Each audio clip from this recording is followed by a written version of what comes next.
morning, Jamie Berry, and thank you for coming on the show. Thank you for having me. Jamie, I would like to begin by asking you a few questions about your personal life activities in and outside of school. What is the meaning of physical activity for you?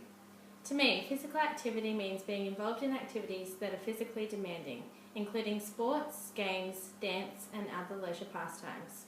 When learning about physical education, it would also include fitness, skills movement, recreation, health, and why this learning should be valued.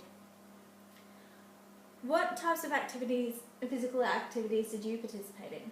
Throughout my childhood, I was always encouraged to and participated in activities such as dancing, tennis, basketball, golf, swimming, and netball. Why did you choose these activities?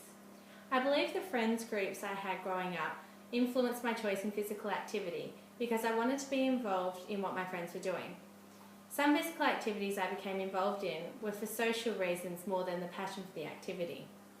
From a social, physical and emotional perspective, the physical activities I participated in allowed me to gain confidence, leadership skills, group skills and cooperation skills that I would not necessarily have been able to gain through other key learning areas.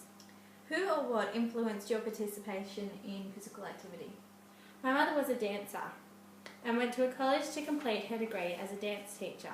I believe that is where my initial interest for dance came from, but it was my parents' intention that I be involved in physical activities that I was interested in and has always continued to support me with my chosen physical activity. Did your choice of physical activity change with age? My choice of physical activity did change with age. When I was younger, I was involved. At the age of 4 years old, I began dance lessons. I learnt many styles of dance, which then in later years turned out to be a huge passion of mine. When I was 9, my family relocated from Corowa to England. Whilst living in England, my passion for dance grew and I auditioned for a couple of ballet schools. When back in Australia, I continued dancing and auditioned for ballet schools in Melbourne, but eventually lost the interest in competitive dance and using it as a career and only dance for the enjoyment and exercise.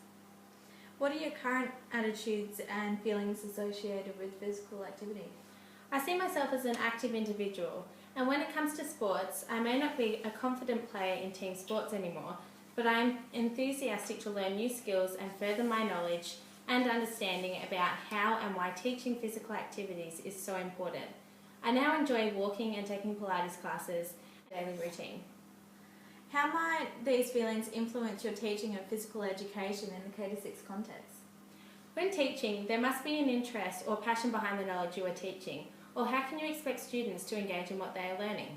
Because I have an interest for physical activity, I believe this will be portrayed in my teaching, and therefore my students will be willing to engage in the learning experience.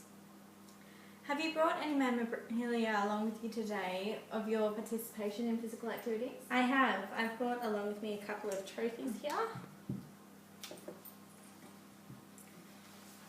These show my prior interest in activities that I was involved in and how they got me to the point I'm at today in regards to the knowledge of physical education and how it is important, and my continued passion and interest in teaching.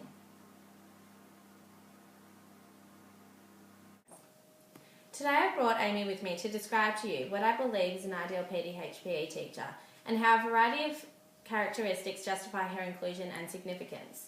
The ideal teacher in my eyes must be a positive role model, supportive, encouraging, enthusiastic, exciting, creative, organised, an advocate and have a vision. These are qualities I believe Amy holds. Amy is the coach of a netball teacher. Amy has previous knowledge of netball as she has been a player herself from the age of 12. She uses this prior knowledge in training her current students to be skilled, strong netball players. Amy's skills involve physical skills such as ball skills and fitness.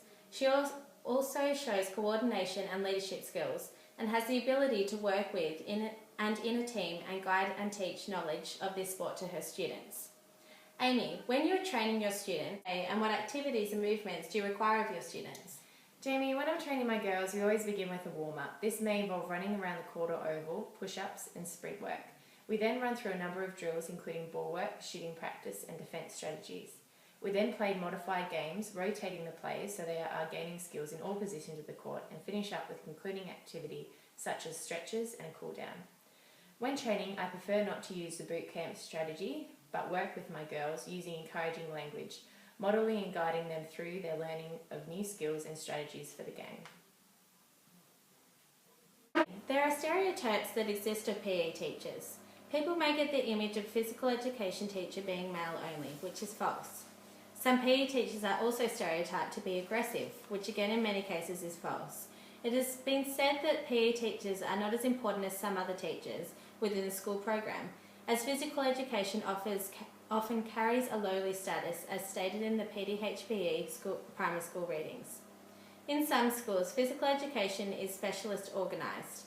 This means one teacher within the primary school is designated the specialist physical education teacher, as acknowledged in the PDHPE primary school readings.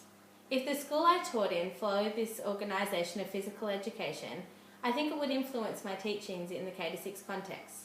This way of organising physical education can have a negative effect, because the children are most likely to only receive 1 to 2 classes per week, which I believe is not enough. There is also the risk of the teacher who is picked to be the specialised physical education teacher is not particularly interested in or skilled in this area. Jamie, thank you for sharing your ideas and what you believe the ideal PDHPE teacher is, and Amy for sharing your personal relations with the training of your students. Jamie, when comparing yourself to Amy, who is your idea of the ideal PDHPE teacher, and how do you feel you are alike or different to this idea? I believe Amy and I are alike in that we both worked in a team and in a leadership role of a team.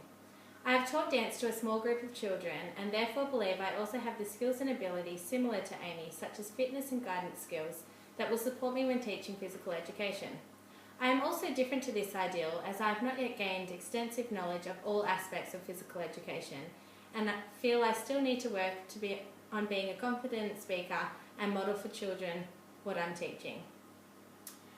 How do you feel about teaching PE in the K-6 context, and how do you think you currently rate? I feel I am well on my way to gaining a broad knowledge base that is going to help me when teaching.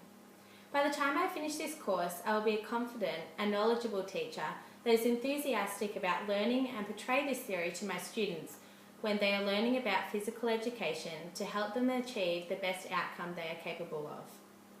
As just specified, I currently rate myself as being a pre-service teacher who is still learning, but believe I already have the attributes that will contribute to my teachings of physical education. From the readings of what stands for physical education in primary schools, it is said that many teachers consider themselves to have the limited ability to perform skills, but also reveals that for most teachers it is necessary to demonstrate physical skills to be an effective physical education teacher. This is something I want to change through my learning about the importance of PDHPE. The teachers of the future and myself will enter primary schools with the necessary skills to perform, demonstrate, model and teach the students. What do you need to know to be able to confidently teach PE? To be able to confidently teach PE means having knowledge and an understanding of the syllabus. PDHPE contains 8 strands that are not mutually exclusive. To be able to confidently teach these strands of PDHPE, I must also know the skills. To obtain these skills as a teacher means I will use them through my teachings to ensure all children develop the skills needed to successfully achieve in PDHPE. What do you think the role of a PDHPE is in student learning? I think PDHPE plays a huge role in students' learning because the effect it has on the children will impact them greatly throughout life.